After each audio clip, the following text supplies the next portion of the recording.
Sisa, ang galing-galing. Basta ka, Peter Waseng. Thank you. Ang galing-galing basta Kat Peter Wasi.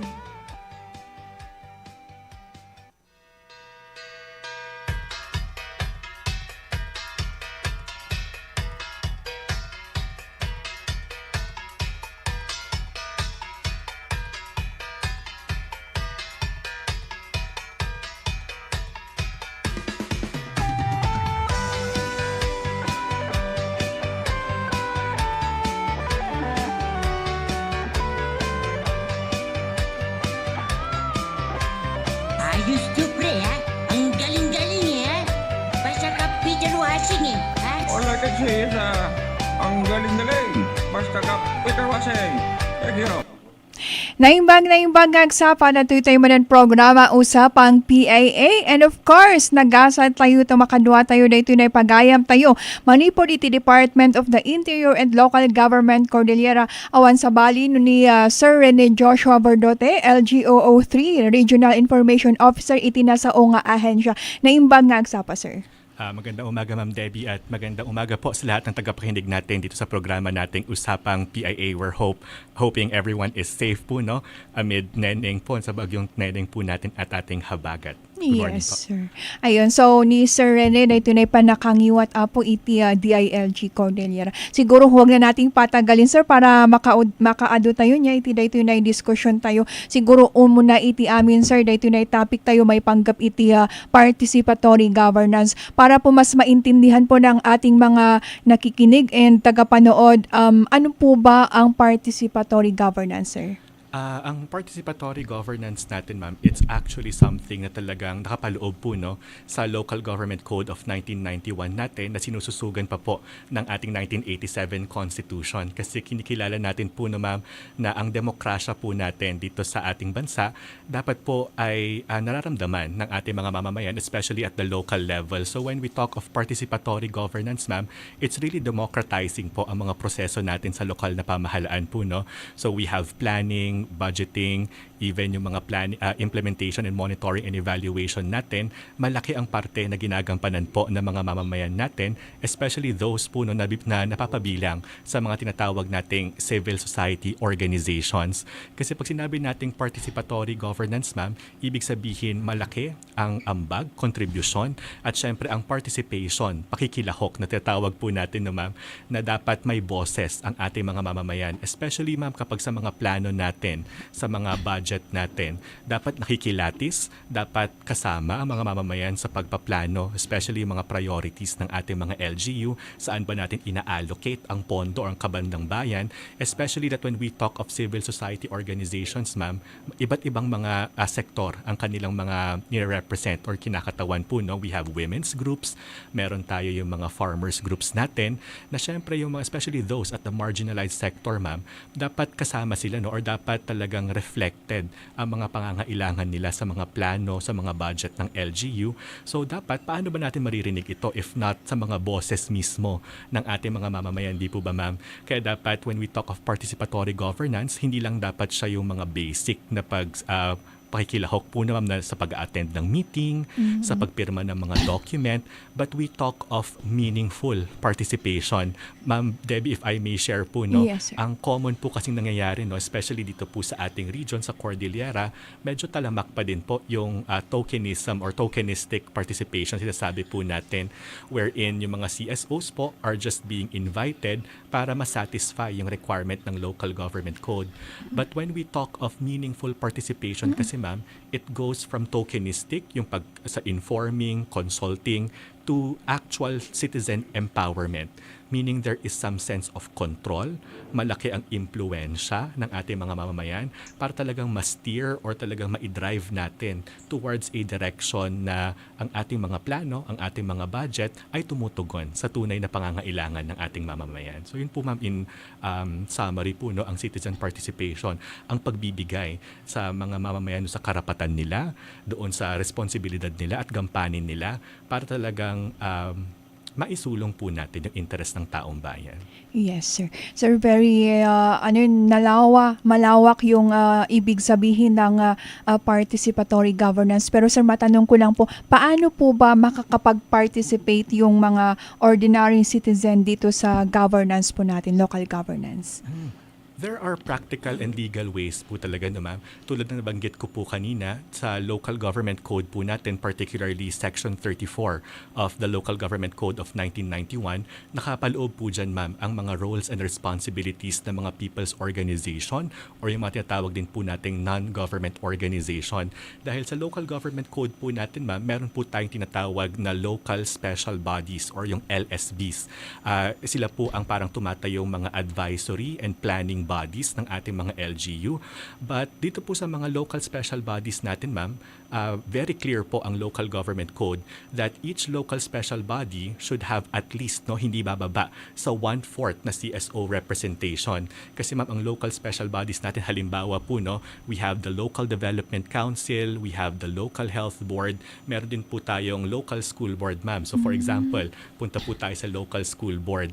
Sila ang parang advisory board po natin on education matters.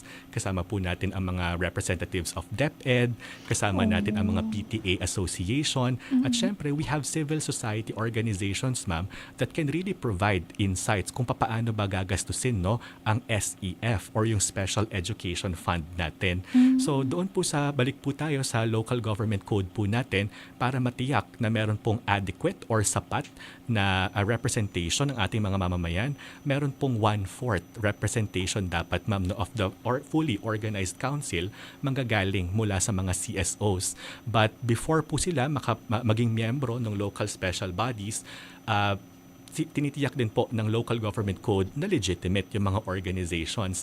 Kaya meron pong isang provision under section 34, yung accreditation of local special bodies po, ma'am. So they have to submit certain documents, yung mga track records of accomplishments and project implementation nila sa kanilang locality para mapatunayan na they are indeed a legitimate organization and they share the same objectives of the LGUs po, like for example on education, na dapat palakasin natin ang early childhood education natin, bigyan natin ng kahalagahan yung mga technical education natin for SEF po natin, So yun po yung mga natin para maging part ng local special bodies po natin, especially if you are an accredited organization, meron ka pong voting rights doon sa local special bodies po natin, ma'am. So meron po kasi tayong accredited, meron din po tayo mga recognized CSOs po. Ang pinagkaiba lang po nila, while they can participate sa planning and discussions po natin, ang pinagkaiba lang po ng accredited organization ay meron po silang voting rights doon sa mga plano natin, sa mga desisyon, sa mga agreements ng mga local special bodies po natin. Meanwhile naman po, ma'am, there are practical ways for citizen participation na hindi lang po nalilimit sa mga local special bodies natin. Like for example, ma'am, bukas naman po ang ating mga sangguniang bayan, ng mga SB sessions natin, bukas ang ating mga council sessions sa City Hall, di po ba? Because when there are certain public consultations na pinapatawag ang ating mga LGU, those are practical ways of citizen participation na pwede tayong makibahagi sa mga hearing, sa mga ordinance natin, pwede tayong makipag-participate sa consultations sa mga local plans na bukas po yan, ma'am, for everyone, So even as a regular citizen, even if you are not part of any civil society organization, maaari ka pong na makipagbahagi do sa mga prosesong yun. Like for example, ma'am, I believe the city government of Baguio will be having a consultation of its comprehensive land use plan soon, and it's also being live streamed sa kanilang Facebook page. Even a regular resident can attend and participate doon sa mga discussions natin, especially when it pertains to matters na talagang nakakaapekto sa atin. Di po ba, Ma'am Debbie? Kung may mga ordinance, may mga polisiyang ipapatupad, dapat nakukonsulta ang mamamayan, especially kung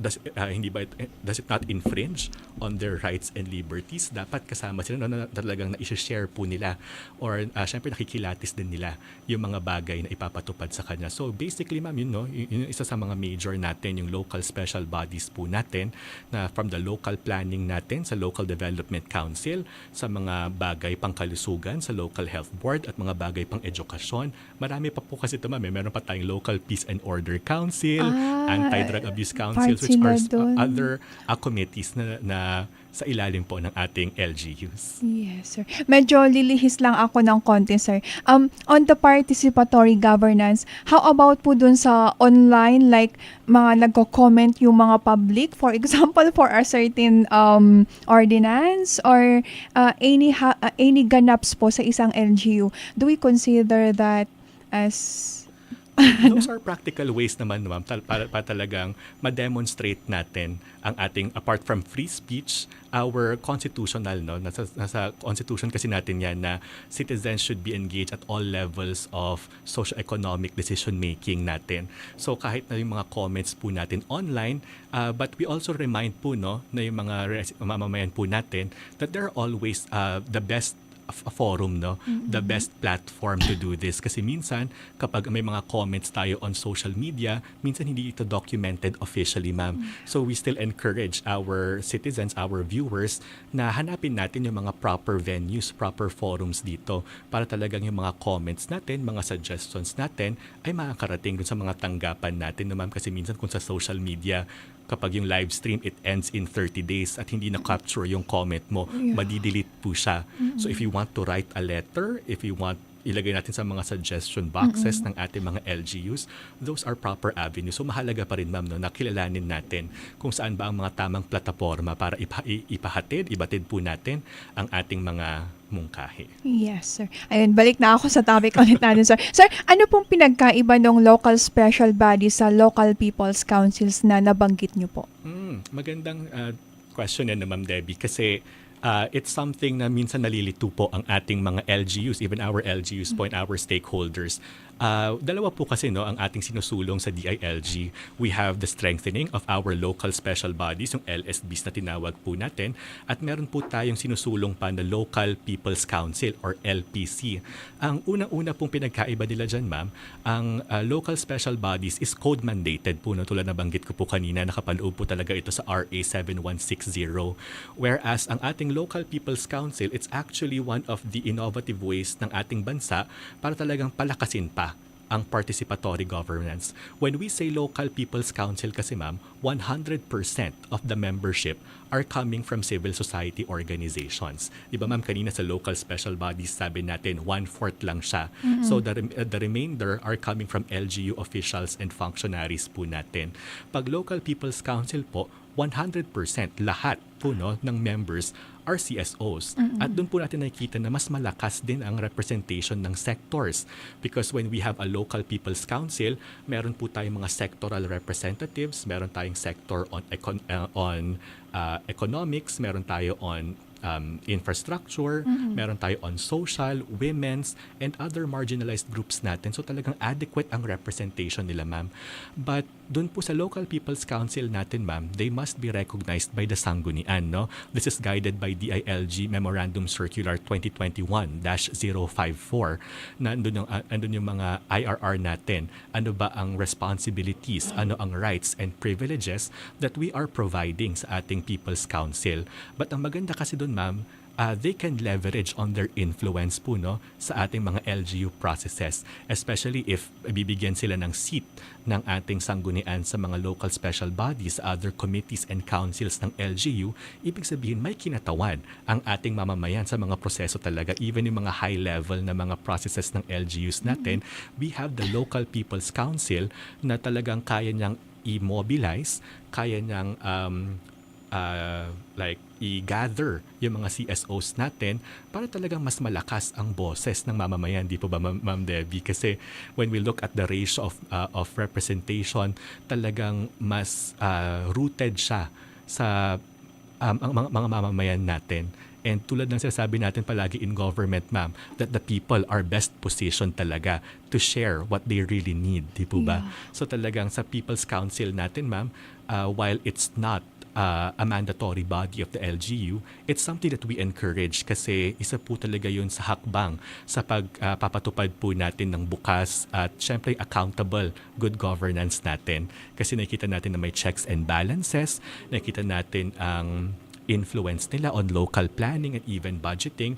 But more than that, they are able to really, no, na talagang pahatid. They are bridging or closing the gap between the citizens and our government. Ang local people's council dapat natin ang nagtatawid nun. Kasi syempre minsan nahihirapan sila mag-participate, Ma'am Debbie. Nahihirapan silang ipahatid sa LGU ang kanilang mga hinaing. But when we have that local people's council, they will serve as the mouthpiece of our citizens po. Kaya talagang we really recognize po, no, at pinapahalagahan po natin ang pagpapalakas ng mga local people's council natin. Yes, sir. Sir, ilan na po ang local people's councils dito sa Cordillera and how active po ang mga ito, sir? Very active.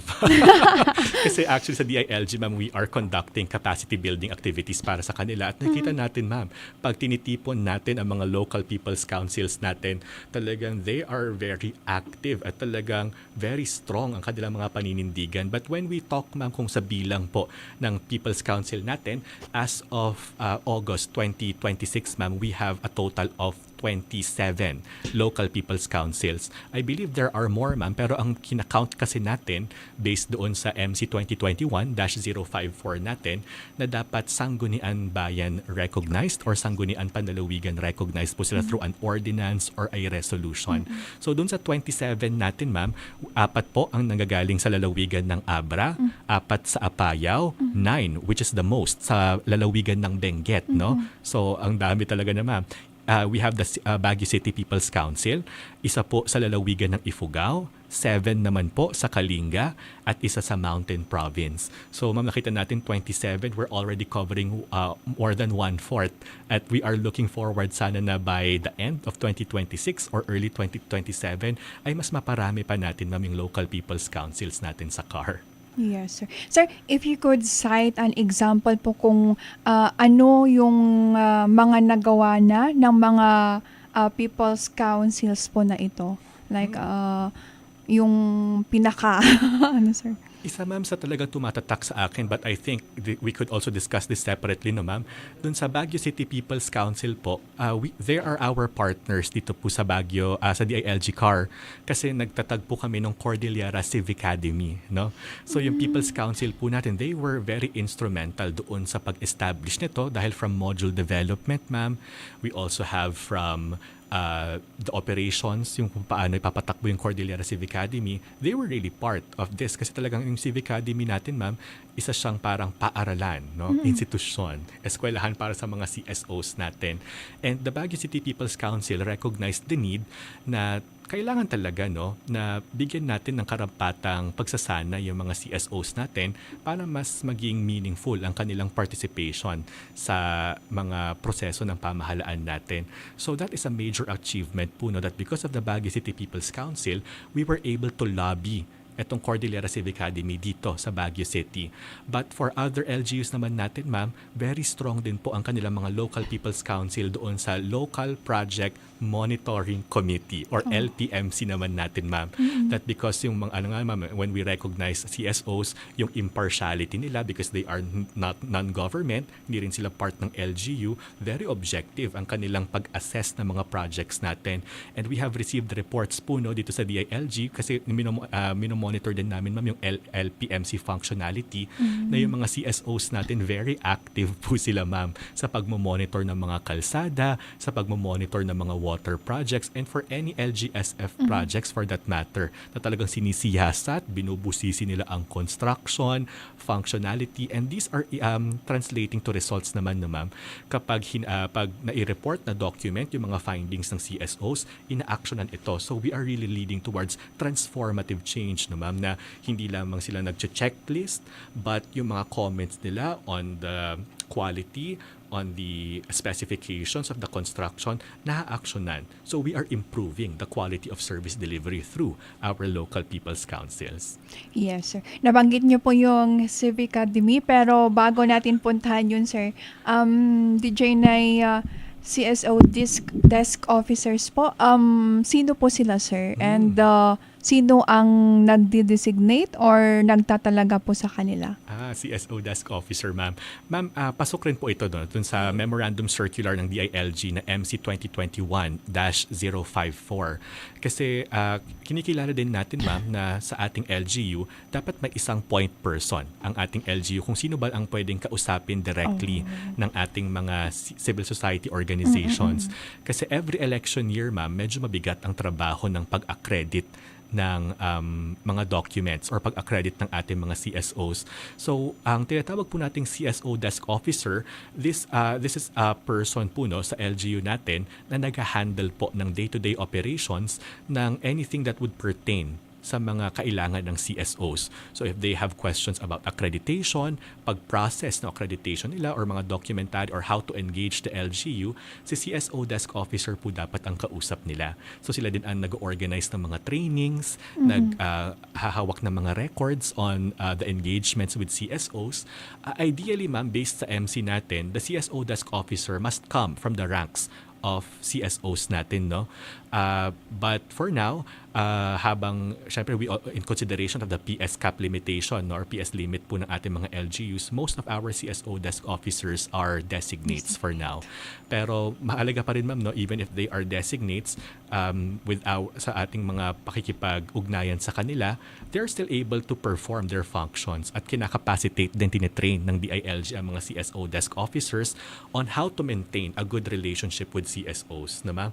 Kasi dapat hindi lang siya transactional, but we have to be able to create, no, yung mga lasting partnerships natin, kasi there should be trust building between the government and non-government sectors. At sino ba ang magbe-bridge niyan aside from our LG officials, but our CSO desk officers? So sila talaga ang nag-act din, ma'am, na tulay, no, to really connect our CSOs with the appropriate offices natin sa LGU. So sa mga CSO desk officers natin, ma'am Debbie, 83 out of 83 LGUs, we're very proud to report that 100% of LGUs in the Cordillera region have appointed or designated a CSO desk officers na ititrain namin next week, ma'am Debbie, sa DILG po. Yes, sir. Sir, nabanggit niyo po kanina, balikan ko yung sa Cordillera Civic Academy. Ayun, sir. Sir, ano po ito, sir? The Cordillera Civic Academy, ma'am Debbie, is one of our programs that we are very proud of. Actually, the concept is a CSO Academy. So pag isipin po natin, ma'am, para siyang paaralan, eskwelahan, para sa mga members natin ng CSOs or NGOs, para turuan sila on how to really participate in local governance. It actually started, ma'am, we have to credit po, no, in Region 12, Soc-Sargent, wherein DILG Region 12 partnered with Mahintana Foundation para mag-start ng isang parang school for CSOs para talagang bigyan sila ng training. And we saw that as a good model because in our interfacing with CSOs dito po sa Cordillera Region, they were able to share na minsan what hinders them from participating effectively in local governance ay dahil hindi naman daw nila naintindihan po masyado kung papaano nga ba ang proseso ng LGU. Siyempre, ma'am, medyo technical po ito. Pag magbabalangkas ng comprehensive development plan, ng comprehensive land use plan, paano ang budget allocation, budget call, di ba, ma'am, budget authorization. These are highly technical processes and terms. So, doon po dito sa CAR, ma'am, na-realize din namin, pwede nating ibigay ito sa ating mga CSOs. So the DILG CAR, nag-convene po tayo ng mga partners natin, yung mga higher education institutions or our LRIs, mga universities natin, ma'am, especially our very supportive CSO partners, yung People's Council, nabanggit ko kanina, the Pansigedan Advocacy Cooperative, and we gathered them early 2025 because we believe na pwede ito sa CAR. And we are very happy, ma'am, that to report that as of November 2025 and as of June of this year, we have already launched and officially opened yung first classes natin of the Cordillera Civic Academy. Ang objectives na, ma'am, talagang hasain, sanayin, no, at i-train ang ating mga CSOs on 3 parts. Kasi 3-part ang component ng Cordillera Civic Academy, ma'am, no, based doon sa mga gaps, based doon sa pangangailangan nila. Una, ma'am, We have leadership and values. The Cordillera Civic Academy, ma'am, is grounded on our indigenous values, yung binadang, aduyon, og-ogfo, di ba ma'am? Which really boils down to bayanihan. So yung resource sharing talaga natin, ma'am, and we have to understand that in order for our CSOs to participate well, we have to ground them on the values natin dito sa CAR. So, dun sa framework namin, ma'am, talagang naka-root yan sa inayan, na dapat we know what is good, what is right, ano ang tamang gagawin. Especially when we talk of government, ma'am, what is the right thing that we have to do ethically, di po ba? So, yun po ang values and leadership natin. If we want to create CSO leaders, we believe na dapat meron sila yung mga values, mga prinsipyo yun, integrity, inayan, di ba ma'am? At syempre ang puso for service.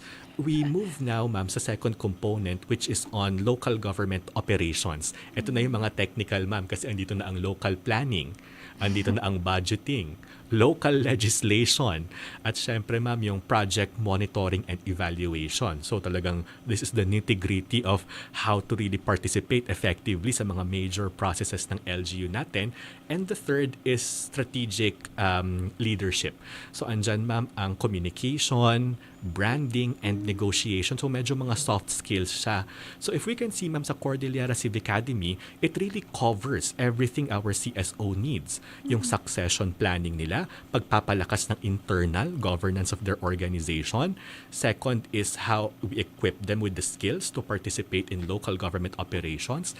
And third, we give them the soft skills para talagang we give them the confidence, we give them the ability to communicate and articulate their thoughts. So talagang from start to finish, our vision is to really prepare well-rounded civic leaders who will be able to really influence, participate effectively in local governance. Kasi yun po ang vision natin, no, ma'am. If we have capacitated CSOs, we are really shaping or paving the way for citizen empowerment. Diba? Na talaga alam nila ang gagawin, alam nila ang tamang gawin, more importantly, and they have the confidence to meaningfully participate. Yun talaga ang bottom line nito, Ma'am Debbie, na hindi dapat sapat ang minimum na tokenistic participation, na dapat binibigyang diin natin ang makabuluhang pakikilahok. Meaning, may impact, ma'am, may resulta, at talagang binibigyang halaga yung mga opinion nila. So the Cordillera Civic Academy, ma'am, nagbukas siya nung June, and we are very happy na nag-start na siya sa Baguio City. We have 25 learners. Ang mga HEI partners natin, ma'am, we have the University of Baguio, the University of the Cordilleras, St. Louis University, and Benguet State University. So our major universities natin are part of this, ma'am, no? And sa Benguet naman, ma'am, so we have 2 who are currently running sa inaugural batch namin. 25, ma'am, sa Baguio City, and we have 45 in Benguet naman po. So the components, ma'am, are being led by our universities. Component 1 dito sa Baguio, sa SLU po sila, ma'am. And sa Benguet naman po sa BSU. And we are very happy to share, ma'am, no, that we are very thankful to our university partners kasi, ma'am, sa Cordillera Civic Academy, gusto talaga nating ipa-experience ang actual na classroom. So yung mga learners natin, ma'am, pinoprovide po ng mga partner universities natin yung facilities nila, yung mga classrooms nila para talagang ma-feel ng mga CSOs na this is formal education. Ito po ang binibigyan natin ng halaga, ang dignity ng mga CSOs natin, at para talagang ma-shape natin yung environment, yung learning environment na nasa eskwelahan, formal, we're giving them education, and even the modules na binibigay natin, ma'am, are co-developed by DILG and our partners. Yung component 1 on leadership and values, mga CSOs natin ang nagsulat, ma'am. On local government operations, yung mga experts natin na city and municipal local government operations officers natin, yung mga talagang batikan na, ma'am, sa mga munisipyo natin. Sila ang gumawa ng mga modules na talagang maintindihan ng mga CSOs natin. And third, yung sa strategic leadership, sila po ang mga LRI partners natin, mga professors of our universities. So talagang the language, ang isa sa mga nakita natin dyan, paano ba natin itatranslate ang mga konseptong ito sa mga bagay, sa paraan na mas maintindihan at ma-appreciate ng mga CSOs natin. So even our professors, ma'am, our teachers, our professors from universities and our personnel from the DILG. So talagang, ma'am, yun, kung nakikita mo, the Cordillera Civic Academy, pinapangatawanan na yung binadang Aduyan o Ugfo na sectors are coming together para i-uplift yung mga citizens natin, to uplift and really strengthen participatory governance. Kasi ma'am, kung nakita nyo, from the government, LGU, from the CSOs, from the LRIs, pare-pareho po ang hangarin natin, no ma'am. It's really to empower our citizens. It's really to ensure that we are protecting their democratic rights at talagang binibigay halaga natin ang mga binibigyang halaga natin kung ano ang ambag ng ating mga mamamayan para mas maging effective, mas maging responsive ang ating mga LGUs towards the needs of our constituents. So yun, ma'am, ang Cordillera Civic Academy, and there's more, Ma'am Debbie. Hindi po tayo titigil sa Baguio and Benguet. We are very happy to report that in the last 2 weeks, nanggaling po kami sa Ifugao State University. We met with Dr. Freddy Caday, the university president, and he was very open and he was very excited sa implementation ng Cordillera Civic Academy sa province of Ifugao. Kasama namin ang aming provincial director, si PD Regina Magpuno, and talaga ngayon ay present na kami ng memorandum of agreement sa kanila, and hopefully po ay ma-fast track po natin itong partnership natin para sa Ifugao naman po mag-open din tayo. And just last week, our division chief po, si Sir Klein Chunanon, pumunta po sila sa Kalinga State University. They met with Dr. Joy, Doctor of President ng KSU, at nakipag-meet din po sila sa Provincial Government of Kalinga and Tabuk City para i-propose ang Civic Academy Kalinga. And very excited po ang Kalinga and Tabuk that they want to start later this year sana. Nagko-commit sila kasi ma'am, ito po ang value na i-connect natin. The Provincial People's Council of Kalinga and Tabuk City People's Council, may mga pondo po sila provided by the LGU, and they want to use those funds for the Civic Academy para sa continuous capacity development. Di ba ma'am, nakita natin yung link talaga of how the People's Council, the LGU, can really work together para ibigay ang mga kapangangailangan ng mga constituents natin. So we are looking forward, ma'am, that even later this year, pupunta kami sa Abra, sa Apayao, at sa Mountain Province to also pitch para talagang Cordillera Civic Academy na siya, ma'am, na all provinces, all cities in CAR, mayroon po tayong branch ng Civic Academy. And we see, ma'am, a trend na kung lahat ng ating mga mamamayan nakakapacitate natin, na ibibigay natin ang mga pag-aaral na ito, the Cordillera can soon, ma'am, be a model for very strong participatory governance. So yun ang vision ng Cordillera Civic Academy po. Yes, sir. Sir, libre daw ito, sir, and paano po mag-join? Paano mag-join? Ma'am, for the inaugural batch dito sa Baguio and Benguet, libre po siya. No? So talagang walang binabayaran ng ating mga learners. But the model can change, no ma'am? Depende if the LGU will be able to provide funding for the LGUs kasi sabi natin, ma'am, it's volunteerism, it's bayanihan. So talagang resource sharing po siya. And paano sumali, ma'am? Actually po, maaari po kayong dumulog sa ating mga Facebook pages. We have the Facebook page of Cordillera Civic Academy. At syempre, ang secretariat po ang DILG, ma'am. So you can follow us at DILG Cordillera po. But when we talk of kung sino po ang pwede mag-participate, ma'am, meron lang naman po tayong very minimal na eligibility criteria na dapat po sila ay nanggagaling mula sa isang accredited or registered na CSO. Second, dapat sila ay officer ng kanilang CSO. So it's either the president, the chairperson, or any position in the organization po, no? At dapat meron po silang maipapakitang track record of their implementation. Siyempre, ma'am, we want to engage those na talagang may may roots na sa kanilang mga region, sa kanilang mga localities, at talagang may mga programang pinapatakbo kasi again, ang gusto natin, after nilang graduate sa Civic Academy, mapapaganda pa nila ang program implementation nila. So those are the minimum requirements lang naman natin, ma'am. And if they want to join, they can contact us dito po sa DILG Cordillera. Ang opisina po namin, it's dyan lang po, malapit sa NBI. And they can also message us on social media, no? Sa Facebook po, DILG Cordillera or Cordillera Civic Academy. Yes, sir. Sir, clarification lang po, sir. Sir, no iti may isa nga CSO sa isang CSO po, sir. And then may limang officer na gustong mag-join. Okay lang po ba yun? Or limited lang po per CSO yung pwedeng mag-join? Wala naman tayong prohibition kung how many. Basta they are willing to attend. Siyempre, ma'am, every Saturdays po ang klase natin. Dapat they commit. They have the willingness. Kasi they will devote time, ma'am. Every Saturday po ang klase natin. And minsan po, 7 or 8 hours, no? Talagang klaseng-klase po siya kasi we also recognize that our CSOs are working professionals din po, no? So talagang dapat they have to devote time. Ang isa lang naman, ma'am, sa natin, dapat hindi po sila related sa isa't isa. No? So meron po tayong at least 4th level on consanguinity na dapat hindi po sila related. But if they are different officers of an organization, wala naman po, ma'am. The more the merrier pa ngayon, ma'am. Basta kaya po ng ating mga resources. Yes, sir. Oras tayong 10:39 iti agsa speaking pa rin po about participatory governance. Sir, kindly tell us po dito na program nga Philippine Open Government Partnership po. The Philippine Open Government Partnership.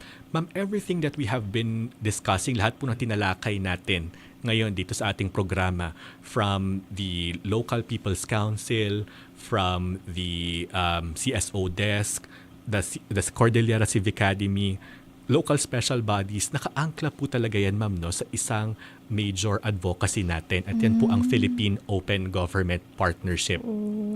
Actually, ma'am, the Philippine Open Government Partnership is a global movement, no, of national governments na gustong maghatid ng accountable, transparent, and participative government, no? Kasi ang objective talaga ng Philippine Open Government Partnership, ma'am, it's to ensure that our LGUs are accountable, transparent, and participative to end corruption, no? So the Philippines is actually one of the founding members of the Philippine Open Government Partnership. Kasama po natin ang US, kasama natin ang Brazil, and other nations. I believe it was during the time of former President Ninoy Aquino nung naging member po tayo, founding member of the Open Government Partnership. So yun, ma'am, dumami from a few founding members, dumami po ang members ng national governments natin. Dahil they recognize the value na if we really want to establish strong and responsive governance, the government should be first open, no? Ibig sabihin, ma'am, may pananagutan, bukas sa mamamayan, and they have strong people participation.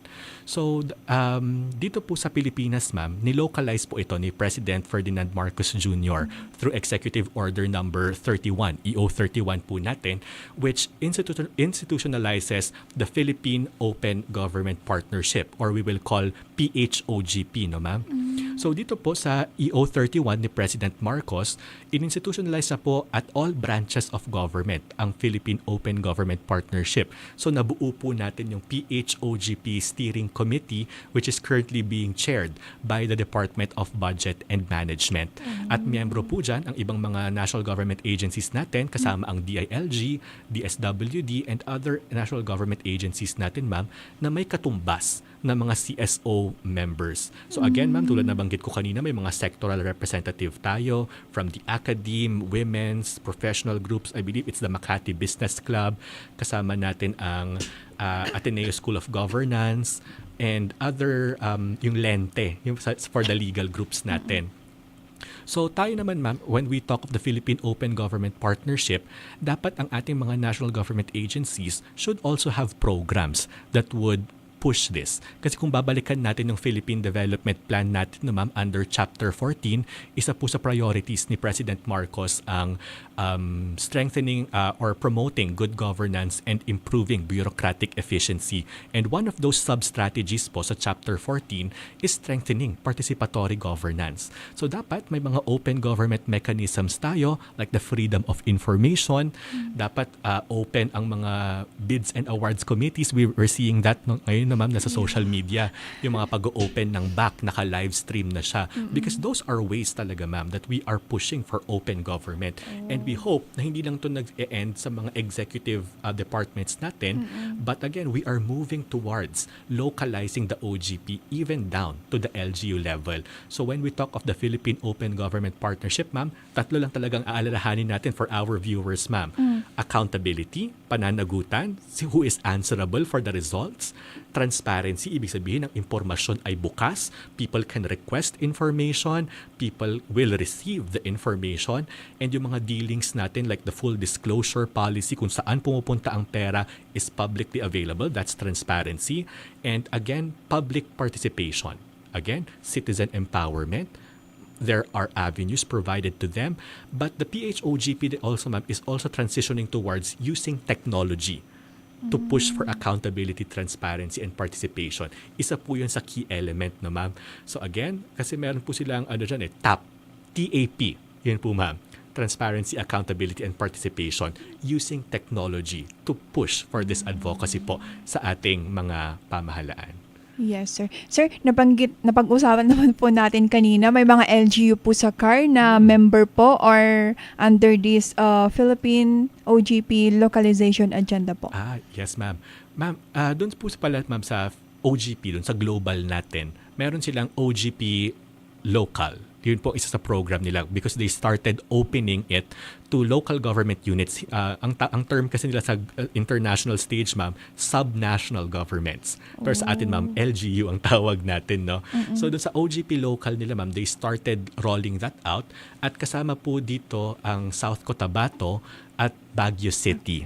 Baguio City po, they are part of the international OGP community. Kasama nila ang New York, Athens in Greece, no? Yun ang mga LGUs na subnational governments na nakapasok sa global community. But when we look at it, ma'am, kasi iilan pa lang sa Philippines ang nakapasok sa OGP local.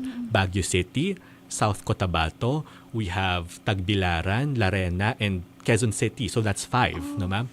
Gusto ni DILG, paramihin pa natin ang mga nakakapasok dapat sa OGP local natin. So the DILG, one of its commitment sa PHOGP ay ni-roll out po natin yung PHOGP localization agenda.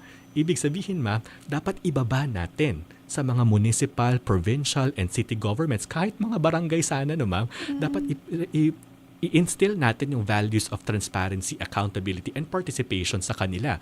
So, ang nagkaroon tayo last year, ma'am, ng documentation, and from our LGUs 83, pinuntahan na meron tayong third party na mga CSOs na in-engage, na nag-document, nag-interview, nagsiyasat ng mga dokumento para makita natin sino-sino ba mga LGUs na may potential na pwede nating i-nominate sa OGP local at the international level.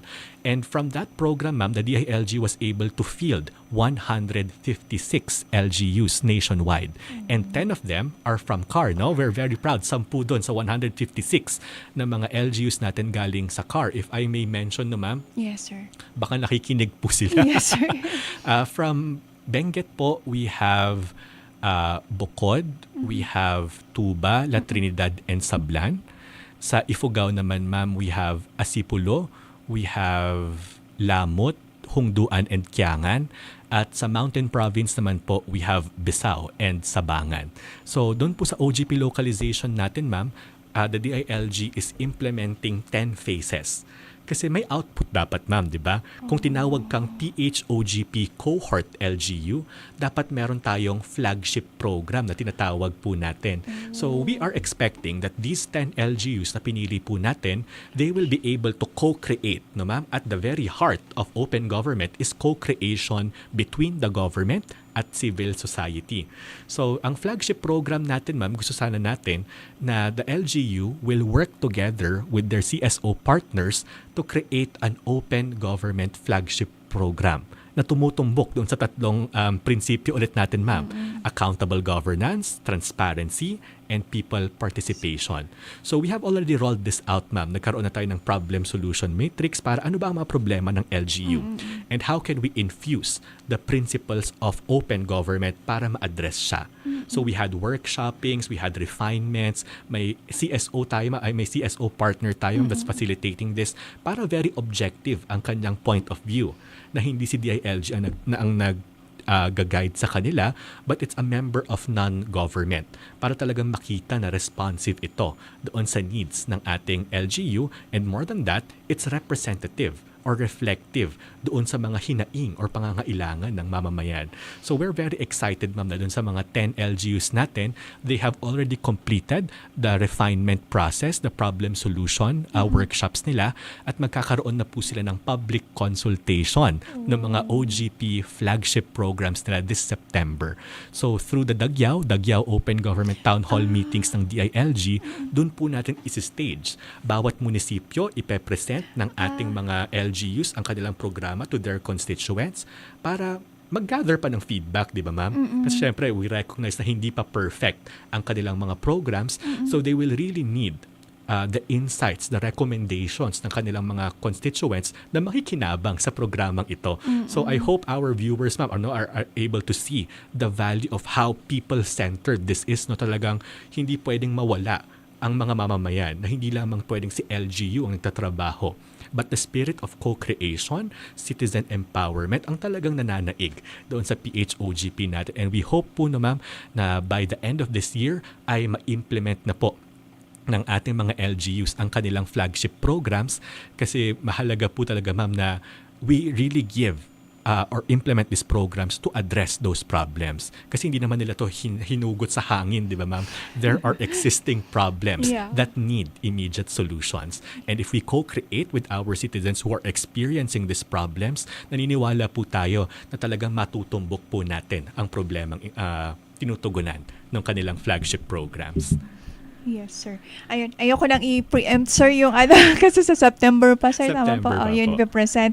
Pero, yung mga projects po na ito is will be funded po by the LGU, tama po?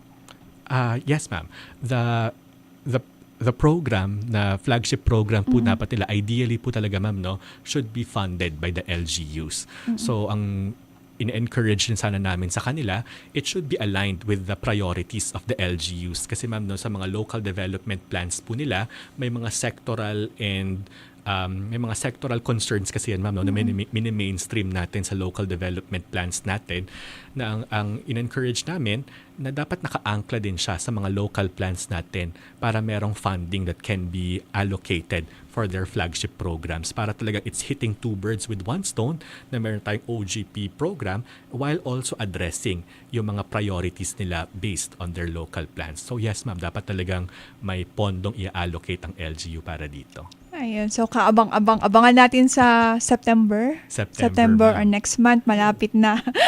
Noon yan, din na iparang dagiti sa nga pulo nga LGUs. Oras tayong 10:51, iti ang sapa. May katanungan po dito, sir. We are talking daw about participatory governance, sir. Pero ano daw po yung gagawin ng mga citizens kung sa pakiramdam po nila, hindi sila pinapakinggan ng LGU po nila? Ayan, common po talaga ito, no, ma'am.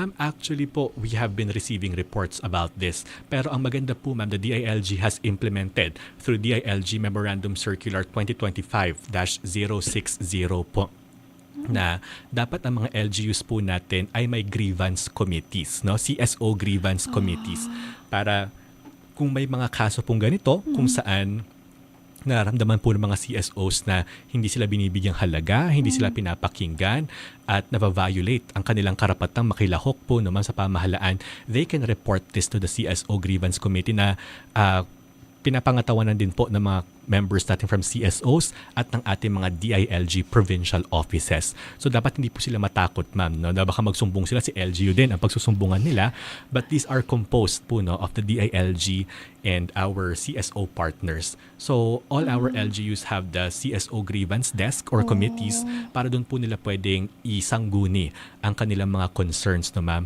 And especially po kapag ganyan na baka hindi sila napapakinggan, hindi nabibigyang halaga, it really defeats the purpose po, no? So nananawagan po kami sa mga LGUs natin na if we invite citizens to be part of our local special bodies at mga local people's councils natin, we have to afford them kung ano talaga ang karapatan nila, di ba, ma'am? Na sana po we are able to give constructive criticism, constructive feedback, at maging open po tayo because again, as government po dapat we have to be able to accommodate itong mga feedback and the mga comments sa atin no to really improve our local service delivery. Pero doon po sa nagtanong ma'am no kung hindi po sila napapakinggan and if ang mas malala pa dyan, talagang hindi sila ini-include sa mga planning because we have received certain reports no hindi naman sa CAR but in other regions natin na dadaan talaga siya sa grievance desk natin para ma-actionan po siya, para makikipagtulungan po ang DILG sa LGU to address these types of concerns or mga complaints ng ating mga mamamayan. Yes, sir. Sir, saan po matatagpuan itong CSO Grievance Committee? May Ayan, office po sila, sir? Kay CSO Desk Officer, ma'am. Ayan po. Kaya siya po talaga ang dapat ma'am, mahalaga na meron tayo sa LGUs natin. Kasi siya rin po ang magre-receive, siya ang mag-endorse nito sa ating mga concerned members ng ating grievance committee. Si CSO Desk po, siya po ang kaibigan ng ating mga CSOs. So, it's important that we also capacitate them on how to go about these matters po, ma'am. Yes, sir. Sir, sa municipality lang po ito, wala po sa barangay level? Unfortunately, ma'am, sa barangay wala pa po. Sa municipal and provincial level po. Pero sa barangay naman natin, ma'am, we have the barangay-based institutions, no, mga BBIs po natin. Parang yun po ang katumbas ng ating local special bodies at the barangay level. So, if may local development council sa barangay, may barangay development council naman po. So, kung may mga ganitong matters, ma'am, I think they can also course it through sa kanilang mga barangay secretaries. If not, they can also visit naman po ang ating mga DILG field offices. Yes, sir. Oras time 10:54, itiang sapa. Siguro, sir, baka may mga hindi pa po kayo nadagdag na pwede nyo pong i-share. Please go ahead po. Ayan. So sa ating mga viewers po, no, ma'am, gusto po natin, especially to our LGUs na nakikinig po ngayon, patuloy po ang ating kampanya para isulong po ang Philippine Open Government Partnership. Kaya we are always open po ang DILG sa ating mga LGUs if we want to collaborate, if we want to co-create on programs that would really advance the principles of accountability, transparency, and citizen participation. Kasi ma'am, we recognize po no, at a time when government is under greater scrutiny, kailangan natin ipanumbalik ang tiwala ng mga tao sa pamahalaan. And one of the best ways to really reinstate or para ma-build ulit ang trust natin with our constituents is by institutionalizing open government. Kapag makikita po ng mga mamamayan na ang kanilang LGU ay bukas, ang kanilang LGU ay may pananagutan, at ang kanilang LGU ay talagang humihikayat ng mga CSOs or mga mamamayan na makilahok, we are able to rebuild the trust po, no, with matters going on like sa flood control natin, ma'am. If there are matters concerning the use of public funds, this can be remedied by institutionalizing the principles of open government. No, ma'am, na talagang pag nakita nilang bukas, that their government is willing to really be part, to be closer to their constituents, mahalaga po talaga, ma'am, na we put open government as one of our main agenda. Kasi ma'am, may MC po tayo nilabas. Si Secretary John Vic Remulla issued DILG MC 2025-065 po, no, ma'am, which encourages local government units to institutionalize open government partnership or OGP principles sa mga proseso ng kanilang lokal na pamahalaan. The Municipality of La Trinidad is the first LGU in the Cordillera to issue a Sangguniang Bayan resolution adopting the Philippine Open Government Partnership. And we hope, ma'am, no, that our other LGUs will follow suit. Sana yung ibang LGUs natin maglabas din po ng SB resolution or a certain ordinance probably or a program that would really manifest itong Philippine Open Government Partnership natin. But sana, ma'am, no, hindi lang ito natatapos sa papel, but the programs are actually implemented at napupunta, abot kamay sa ating mga constituents. So to our LGU viewers po, the Philippine Open Government Partnership, kaibigan po natin ito. It's one of the ways really to establish our rapport and maintain the trust of our constituents para po mas maging makabuluhan ang ating pakikipag-ugnayan sa ating mga mamamayan. So yun talaga ma'am ang thrust at direction natin para ma-achieve natin ang goal sa Philippine Development Plan of good governance and bureaucratic efficiency. It starts really by recognizing our citizens and recognizing them as vital parts of local government na when we talk of democracy, ang kapangyarihan ay nasa mamamayan, di ba ma'am? So dapat ang ating mga LGU, pangatawanan po natin ito at bigyang halaga ang ating mga CSOs. Ayun. Nag-ado ti na ibaga ni Sir Rene niya katsapay kumadagiti na nagbuya ka nagdangag nga LGUs tayo na refresh niya. Ako marami akong natutunan, especially DJ Top, transparency, accountability, kan people's participation. So DJ ti iunay-unay mat dito na participatory governance nga kunada. Oras tayong 10:50 ti agsapa, baka may mga pahabol ka pa, sir?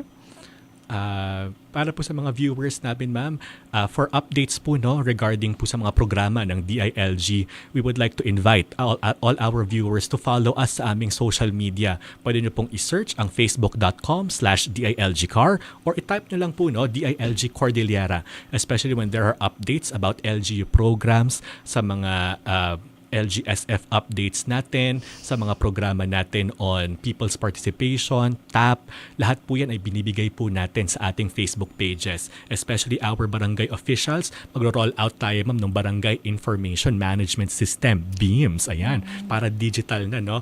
Yung mga trainings po natin and other seminars like the EPS Knowledge Sharing Session ay nasa Facebook po natin yan. Marami po kaming trainings ma'am that are being conducted online for free, no? Kasama ang mga NGAs natin. So we want more people to benefit from these trainings. So i-follow nyo po kami sa DILG at patuloy po nating isulong ang tapat at mahusay na pamahalaang lokal, ma'am. Ayun. Thank you so much, Sir Rene. Iti oras ngayon pa yung iti usapang PIA. Ako din po, marami akong takeaways. Ayun. Thank you so much. Iti panangibing lang yung kadagitinay na dumadumamat nga programa iti DILG. Kang runaan na dahito na participatory governance nga kunada. So hopefully iti sumarsaronon tumanin, sir, makaduada kayo. Iti dumapay nga topiko nga pagsasalitaan tayo iti dahito nga programa. Ayan, so itinagan pa lang ni Sir Peter Wasing, tipagamyo dabigasingan ti PIA Cordillera.